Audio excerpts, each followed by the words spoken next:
বাংলার জমিনে একজন দরবারে আমি গিয়েছিলাম।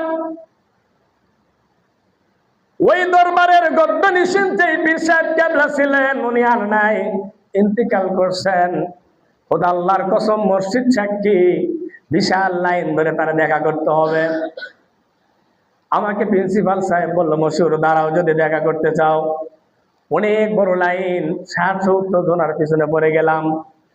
যাচ্ছে, হুজুরকে টাকা দেয়, হুজুরকে টাকা দেয়, নজরানা দেয়, হাদিয়া দেয়, টাকা সাইড করে রেখে দেয়।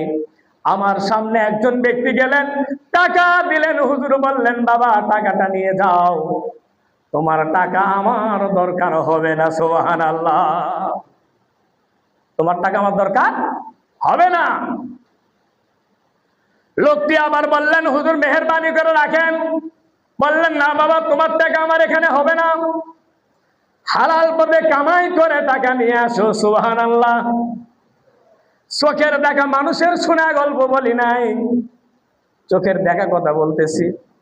আল্লাহ তাআলা চিন্তা করেন তাকে কি এলেম দিয়েছে, কি আধ্যাত্মিক ক্ষমতা দিয়েছে। লোকটা মুখটা মলিন করে নিয়ে চলে গেল। লোকটা মলিন করে নিয়ে টাকা নিয়ে সরে চলে গেল। তারপরে কয়েকজন পর আমি গেলাম, আমি চিন্তা করলাম, আল্লাহ জানি না কি অবস্থা হয়, কি অবস্থা হয়। চলে গেলাম, সালাম দিলাম। অসুস্থ মানুষ, হাতটা বেঞ্চের উপর রাখছে, টেবিলের উপর রাখছে, হাতটা দিলাম, বাবা ভালো, আলহামদুলিল্লাহ, কথাই শেষ। আর